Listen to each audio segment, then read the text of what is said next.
We claim North Minneapolis as African-American community. And just because you hear over North is bad don't mean it's bad. People that speak about over North don't live over North. You may look at North Minneapolis and hear the narrative of, oh, it's just the toughest place to crime and education. Revitalizing North Minneapolis, the city's toughest corner. I'm Rana Kamal. This is Our Issues, Twin Cities.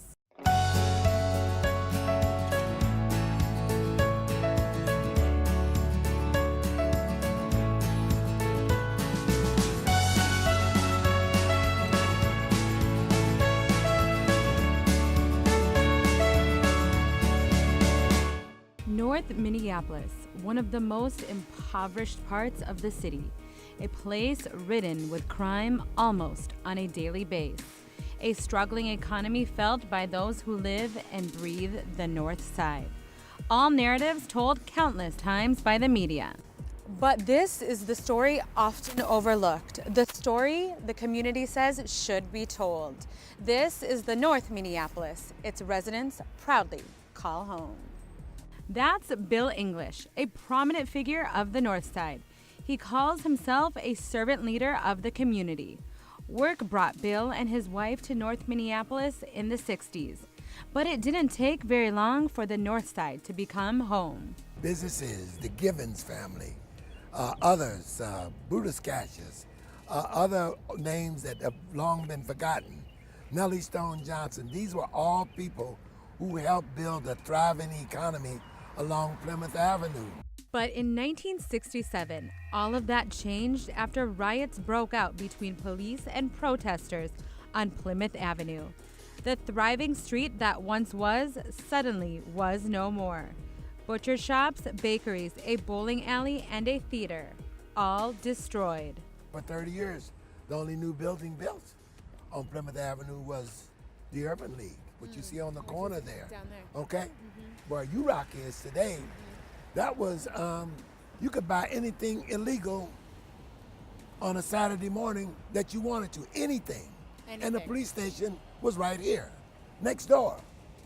That's not Bill English's story, that's the facts. It had a devastating impact on the community because if people didn't see the police there to serve and protect, how could the police station be right next door and you could pull up there and people offer you a armful of watches, dope, prostitution, crack was sold right out of that. That's why when the university chose to make that investment, I was an early adopter along with many others. And when the community voted, because there were people opposed to the university coming in, but the community actually had the vote, and they overwhelmingly voted to accept UROC. And that's why UROC is such an important, because it was then the second newest building to be built on this street in the last 40 years. After 40 years of stalled expansion, major construction is in full swing on the corner of Penn and Plymouth. The largest Black-owned company in Minnesota, Thor, broke ground last January on a $36 million project to build a new headquarters, including retail and office space for outside users. Ravi is Thor's CEO. Why in North Minneapolis, the city's toughest corner? We try to change the way people assess certain places and spaces and people, right? So they may look at North Minneapolis and hear the narrative of, oh, it's just the toughest place to crime and education and income, et cetera, and we say, oh, that means it's the greatest place for also opportunity. How significant is this project to the economy in the North Side? When the building's done, I don't want it to be, that's a great Class A space in the Ivory Tower, and now what is it real impact other than just putting another building in North Minneapolis? And so the programming piece is really important. I'm really happy that we have a master lease with Target Corporation, and that with Target and MEDA, Metropolitan Economic Development Agency, the work that Bill English and what's happening at UROC, ourselves, Build Wealth Minnesota, CBiz, hopefully we're going to get the North Central Minority Supplier Development Council here. So it's really about programming that I call the MILE, a multicultural innovation lab for entrepreneurship. And hopefully that will foster, yes, we want to make sure that in that multicultural innovation lab for entrepreneurship, we're building businesses and workforce that can support the health cluster.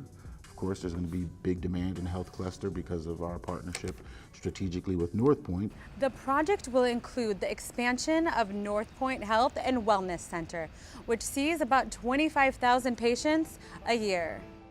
A lot of our patients are expressing their frustrations at times with delays in appointments and due to the fact that the time between appointments are so great. Dr. Michael Brooks says the expansion will be a game changer. The $60 million expansion will begin as soon as Thor's project is complete. This current outline kind of shows you in this blue area the current lay of the clinic. We have a lot of space at 67,000 square feet. However, we're very constrained. By doing the North and South Addition expansions, it's going to provide us more room to see more patients and clients in which we serve in this area and be more effective with the care and services we provide. In the past, the North Side has struggled to attract business, but with the new emerging projects, leaders expect this to change. Do you think it will also be a catalyst for other businesses, other business owners to follow suit? Yes, the dollars are going to start coming here. And part of our challenge, as I mentioned earlier, is we want to make sure as that money comes in, we're making sure that the people who have been here, lived here, worked here, played here for decades and generations, continue to be able to be here.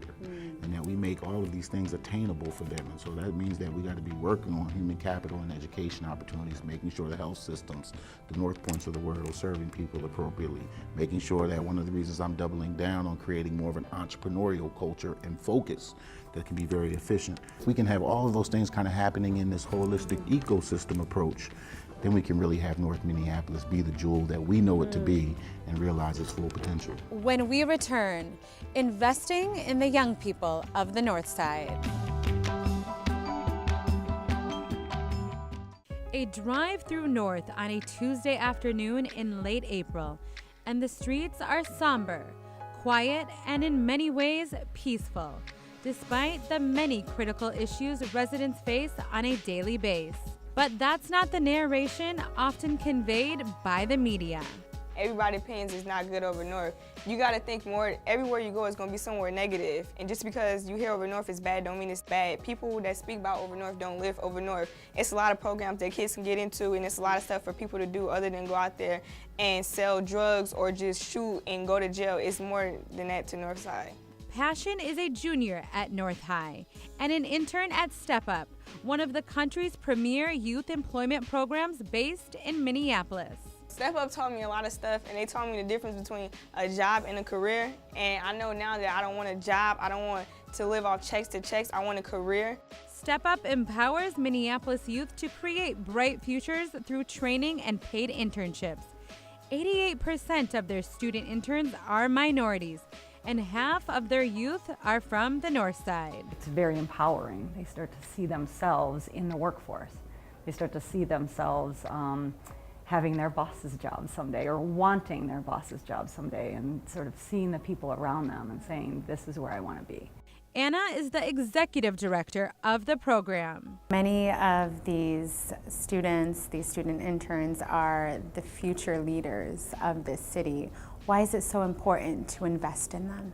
Working with all the hundreds and hundreds of youth I work with, I tell them all the time, like, our future is bright, we are in good hands. And I think if we're not empowering our youth, then we're doing a disservice to everyone in the community. I mean, the youth are, they are so knowledgeable and so skilled, and we just need to harness that. We're teaching them a little, but what we're doing is we're saying, with the skills you already have, you can just, build on those, and we're showing them the possibilities. Before becoming a teacher, Courtney's first job was through StepUp. Before that, I hadn't had any jobs, that were real. And what StepUp taught me was, first of all, professionalism. It taught me how to prepare for an interview, how to get dressed, the difference between casual, business casual. And I think that that's translated very heavily into my life. She's now a teacher at North, the high school she attended. Throughout the years, North High has met its share of challenges. As a student at North High School, I always knew that education was important and that people that looked like me and that came from communities like North Minneapolis. At that point in time, I didn't know why, but for whatever reason, didn't have the most fruitful educational outcome.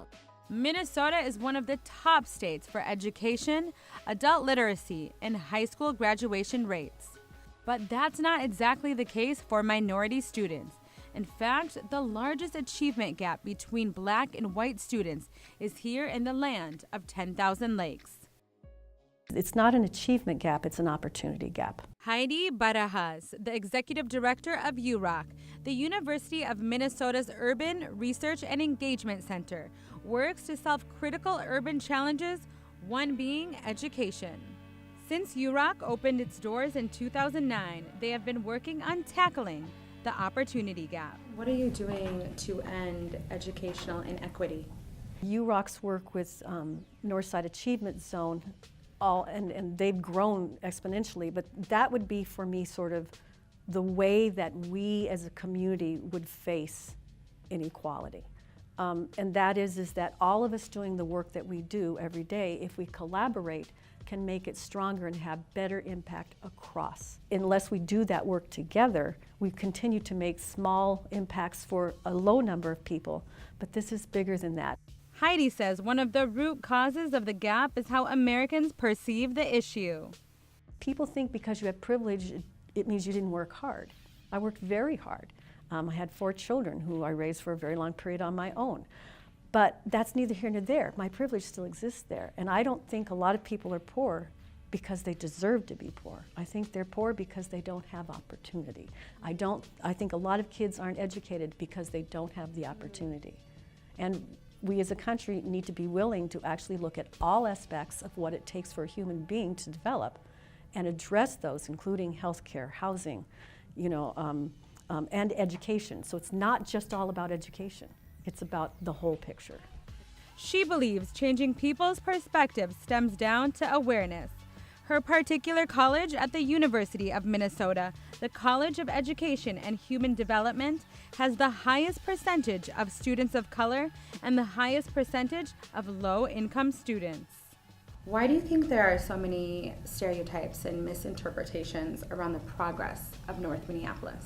I see this as a national issue, and many of the people that I work with, we all have our North Minneapolises, and what we mean by that is those neighborhoods that have tended to be underserved. It's a difference in seeing a community as underserved rather than as the problem.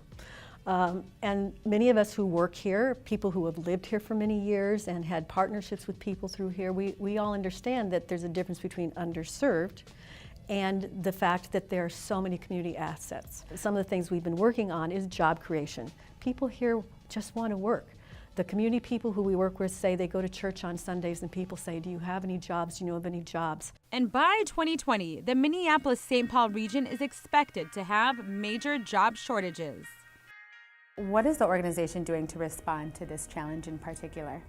That's one of the things that we talk to our employers a lot about now, is that investing in the young people now is a great business decision. It's the reason why that data is the reason why they should be hiring young people, so that young people are getting exposure. That's why organizations like StepUp, educators like Courtney and Heidi, believe the key to closing the gap is by investing in the young people of the North Side and preparing for tomorrow's workforce today. Ms. Bell, as a former student of this high school, a StepUp alum, and now a teacher, why is it important to you to give back to these students? I believe that it is my obligation to be here. It is my obligation to serve my scholars because they are me. My scholars, they are my life force. They give me a constructive arena to take all of the angst that comes from being a person of color in this country. They give me a constructive way to channel that by teaching them and giving them the vocabulary regarding the social ills that they are always dealing with, so that they can understand it and do something effective for their own lives, their own future, and their own community.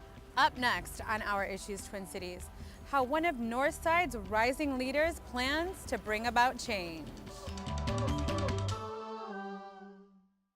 The North Side is an emerging community with with an energetic and an energized population that's beginning to understand that we're much more than the crime that's going down, than the crime that exists here. That we're much more than that, and that we want to rebuild our community. Jeremiah Ellison painted his first mural at the age of 7. What did that first mural symbolize to you? I was 7, going on 8, and they said, you're gonna be able to do the art class, but you're not gonna be able to paint on the mural because you're too young, you know, and we don't know if you are gonna build up the skills. And so I was really grinding to build up those skills. And finally, by the time summer came, they were like, you know what, we're gonna let you be on the wall. And I was super excited. And the first thing that Roger did was he handed me pencil and paper and he said, I need you to walk 3 blocks that way and talk to people about what they want to see on the wall. And then walk that way and talk to people about what they want to see on the wall. That first mural, for me, represents that deep sense of collaboration that I think that that's infused into everything that I do. He describes himself as an artist and an organizer. Hey, this is Jeremiah. How you doing?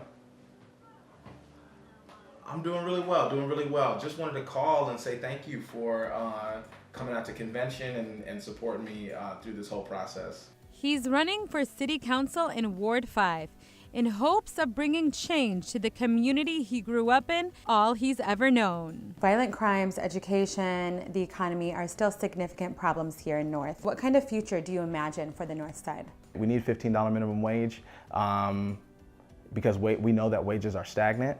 They're remaining so, but we don't just need 15, right? We need economic development. We need small businesses. We need people from North Minneapolis feeling like they can open up their small businesses in the community that they live. So I think we need a great start to some of the problems that we're facing. And I think it's as simple as pushing the community in that direction. And if you have a collaborative process and if you're working with people in a genuine way, you're going to see the community start to heal and repair itself. Jeremiah comes from a political family. His father, Congressman Keith Ellison, is a rising leader in the Democratic Party. Did he influence you to get into politics? You know, I actually never thought I would run for office. I'm perfectly happy painting, drawing, telling stories. That's what I love to do. I hope I can continue to do that in my life. For me, it was about realizing that the place that I grew up in, the community that had raised me in a lot of ways, is struggling. And I felt like through conversations that I was having with neighbors, through conversations I was having with people that I grew up with, there was this sense that people felt like the qualities that I possess as an artist, whether it be creative problem solving, collaboration, they wanted to see those qualities, they wanted me to take those qualities into elected office, into service, which is something that a lot of people feel like they're not sure if they've seen before. So in a lot of ways, I was asked by people that I grew up with who are from here, from North Minneapolis, to run. What kind of leadership then do you want to reflect to the community? I'm going to bore you with the word collaboration, but I really do think it is that, I really do think that really needs to be ingrained in everything that we do. It's been the collaboration of the community that is one of the main contributions of the North Side's reboot. And now construction on the North Side is advancing quicker than ever. The vacant spaces on Penn and Plymouth will soon no longer be empty.